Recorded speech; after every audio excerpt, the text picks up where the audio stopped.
আজকে ছিল নাগপঞ্চমী, তো ভুলে গেছিলাম যে করতে হয়। তো যাই হোক, শুনে নিলাম যে ভাড়া বাড়িতে থাকলে অত না মানলেও চলবে। তো মনে নেই, কি আর করার, সামনের বছর করব। তো তারপর এই যে সকালবেলা ঘুম থেকে উঠে বাসি কাজ সেরে ঠাকুরের স্নান টান করে ঠাকুরের ভোগ জল দিয়ে বিছানাটাকে ভালো করে গুছালাম।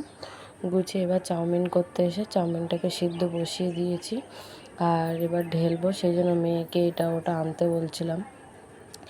আর মেয়েকে যা কাজ করতে বলি মেয়ে না সব কাজটা শোনে, মানে করে আমার হাতে হাতে কাজ। তো তারপর আমি এই যে আলুগুলো কেটে নিচ্ছিলাম, তো তার ফাঁকে দেখছি চাউমিনটা সিদ্ধ হয়ে গিয়েছে। তো তারপরে চামচে করে ঢেলছিলাম, দেখছি হচ্ছে না।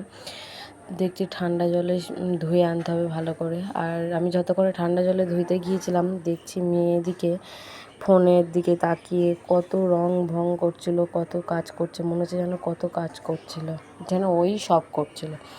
তারপর আমি চাউমিনটাকে ধুয়ে এনে তারপরে যে আলুটাকে আবার ভালো করে কুটে নেব। আর আলুটা মানে সবজি ছিল না, মানে সবজি বলতে যা যা চাউমিনে দেয় সেগুলো ছিল না, শুধু ডিম আর আলু পেঁয়াজ শসা দিয়েই করব। তো তার জন্য এই যে আলুগুলো সুন্দর করে ছোট ছোট করে কেটে নিচ্ছিলাম। আর এদিকে দেখো মেয়ের সাথে গল্প করছিলাম, মানে গল্প বলতে একটু পড়াচ্ছিলাম, আর মানে মুখে মুখে পড়াচ্ছিলাম আর করছিলাম। আর এদিকে হাওয়া হচ্ছিল বলে যাতে নিভে না যায় সেই জন্য ওই পাথরগুলো দিয়ে করলাম। তারপর মেয়েকে অল্প করে সামান্য করে ভেজে দিলাম। তো এখানে আমি ছোটো মানে আগে থেকে আলু ভাজা ডিম ভাজা করে রেখেছিলাম, শসাগুলো কেটে রেখেছি, অল্প অল্প করে ভাজছি। ছোটো কড়া তো একেবারে হবে না। আর এই চাউমিনগুলো না যত অল্প অল্প করে সুন্দর করে ভাজবে তত যেন খেতেও টেস্টি হয়। তো তার এই যে আমি আর মানে অল্প করে ভাজছি, এর মধ্যে আমি অলরেডি পেঁয়াজ ডিম শসা দিয়ে ভাজা করছি। আর শসাটা না বেশ আদা সিদ্ধ হবে, আদা শক্ত থাকবে, খেতে বেশ ভালো লাগে। তো তারপর আমি এই যে দাদাভাইকেও দেবো, আমিও নিয়ে নেবো, আর থালারটা ওকে দেবো। আর যাই হোক, মেয়ে যতই খাক, বাবা মায়ের একটা তো বলছে আবার দাও, আবার একটু মেয়েকে দেবো। আর মেয়ে তো ধামার মধ্যে বসে পড়েছে, ওর মধ্যে করেই খাবে। আর ওই যে মেয়েকে তুলে দিচ্ছে, চামচে দিচ্ছে। আমি বললাম যে তুমি কিছু খাবে, বলছে আমি হাত দিয়ে খাবো। তো যাই হোক, মেয়ের প্রতি সবারই টান থাকে। তো আমি আর চামচটা না দিইনি, ইচ্ছা করেই দিইনি, যেহেতু দেখছিলাম ও কী বলে। তো কোনো ঝগড়া করলো না, কোনো কিছুই না। ঝগড়া বলতে এমনি একটু বললো না যে চামচ দাও। তো ওই যে মেয়ে নিয়েছে সেই জন্য। তারপর কিছুক্ষণ পর এই যে একটুখানি একটা দইয়ের এনেছে, তো 3 জনা লস্যি করে খেয়েছি। ওই যে কথায় বলে যদি হও সুজন তেঁতুল পাতায় নজন, তো সেরকমই 10 টাকার টক দইয়ে 3 জনা। তারপরে এই যে আমরা খাচ্ছিলাম, আর ওইটা মেয়েকে দিয়ে বলছে কেমন আছে, মেয়ে তো যাই দাও তাই বলে টেস্টি হয়েছে। তারপর আমিও খেয়ে তারপর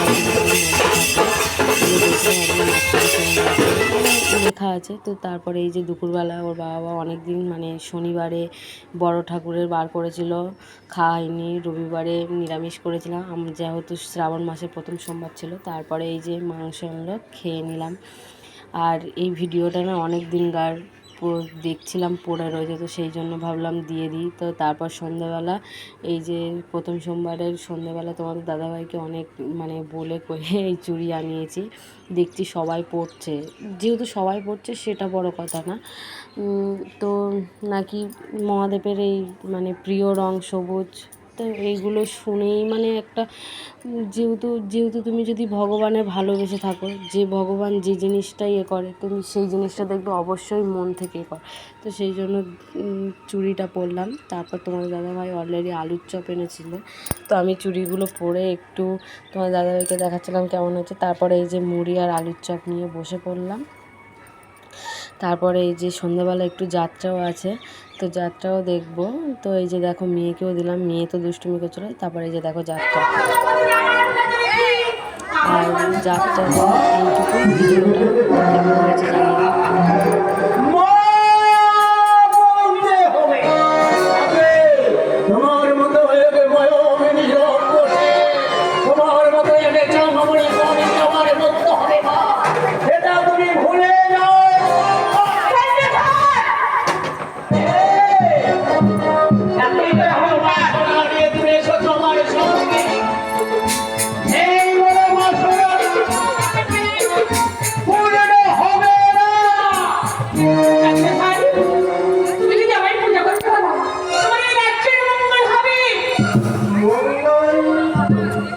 হবে